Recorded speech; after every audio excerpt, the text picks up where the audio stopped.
Hey guys, this is my 11th update of my Aqueon 54 corner tank, and right now it's just feeding time. I put some reef plankton and some krill this morning, so you can see all the fish swimming around. A few changes of as usual. Difference. Well, my sun corals actually I've been busy with work, so I just sold it to another person who probably could take better care and feeding the sun coral to keep them thriving. So they're no longer in the tank. I did replace it with another Gorgonian. I was told this is supposed to be non-photosynthetic. It's a nice orange stem. Sorry about the focus, like usual. I always have issues with that. But it has red polyps. I seen this in the store for about 3 months, and luckily no one bought it, but it's always extended, and they never really feed their tank other than just provide light, and I just see no recession or receding anywhere on this particular frag, and I decided, well, let me jump into this because let me see how it works out. So it might be photosynthetic, but it does capture the krill and reef plankton that floats through the water, so it's getting food that way. Right behind the purple Gorgonian there is my yasha goby with his shrimp, and my two scooter blennies, the male on top of here and the female right underneath. Got some blue tub zooanthids, some other random zoanthids, some Recordia mushrooms here. So I've been sticking to the zoos and mushrooms in this particular tank, and some Gorgonians as well. Trying to keep it simple, beautiful, but mushrooms could get expensive, especially like the jawbreaker, which is shrinked up right now, but and these mushrooms are pretty cool. They actually blue spots on I say like a reddish color in the background, but the blue dots you can probably see on the camera right now. I did get a new rose bubble tip anemone. I decided to walk over here. Originally I put it where these mushrooms are, but these rhodactis mushrooms, but I actually had to shift everything to where it liked to settle. There's one major thing that it's kind of experimenting with this particular tank, and it all started with the frostbite clownfish. Being a little bully to my bellus angel, that's about a 1/2 inch to 3/4 of inch size, and I was like, you know what, maybe I'll put him in my sump for a while. If it doesn't work out, maybe I will get a different clown male for the female here.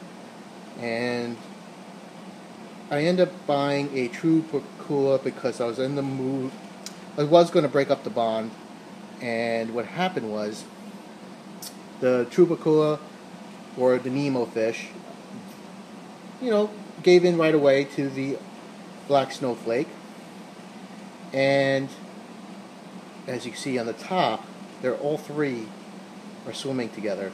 So to get to the end of this particular situation is that what I did is that since it was okay with the black ocellaris without the frostbite in the tank, the frostbite was in the sump at the time, I took the pacula out because it was easy to catch and put him in the sump, which he already gave in to the dominance of the frostbite, so already was submissive to both fish, but in separate instances.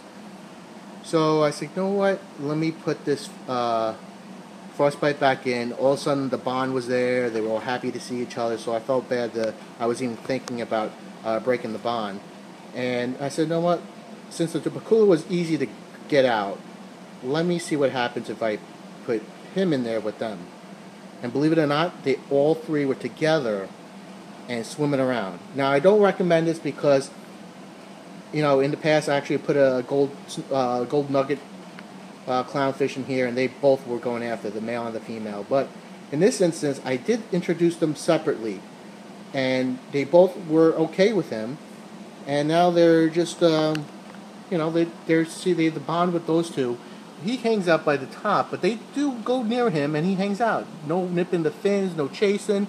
Sorry about the focus, but he's supposed to be a wild caught, which I don't think he is, because I put an anemone here, and he seen it and he didn't want to go near it. So I don't know about that. But however, he's still small enough where he's unsexed, and there's a good chance that he'll stay unsexed because he became submissive to both the male and the female. So if anything goes wrong, you know, he'll be easy to grab out, and obviously I wouldn't want to put him in danger, but if I had these 3 clownfish in this tank, it would be pretty cool. And I really was hoping that he would lead the way into this anemone and that the other 2 will follow, but we'll never, you know, hopefully time will tell. So that's the major thing that happened to this update than my other ones. Blue pipe doing good, and the female was floating around. I did get some other mushrooms. It's really hard to see with this camera, but this is supposed to be like a rainbow mushroom. I don't know if I could really focus on it. It's supposed to be like orange and yellow and had a blue base. So the red speckled mushroom right there, pretty cool. There's the jawbreaker, still small. Seeing a little red coming in, but he's really tiny right now. And then this other mushroom is I don't know the particular name for it, but it has green spots on it. And there's my bellus angel over here, very small. And you really don't get them that small. They always come like 3 inches. She's a ½ inch, healthy as can be. Just has to deal with the nuisance of the frostbite clown chasing her once in a while. So that's tailspot blenny's been doing good. I did get a new cleaner shrimp. The other cleaner shrimp that I had for over a year, just saw it one day and then it just kicked the bucket the next day. I knew it was either molting or it was dying, and it passed, unfortunately. So I got a new one. So he's the new inhabitant of the tank, shrimp wise. And I got some zoos over here that's doing good. So that's pretty much it for the update.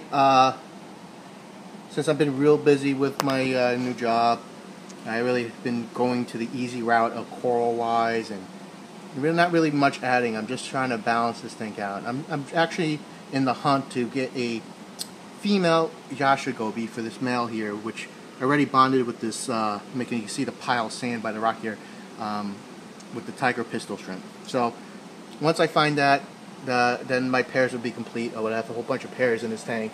A pair of blue striped pipefish. You can see the female in the background. The male is swimming over there. A pair of Gorgonian, anthias. They're doing good.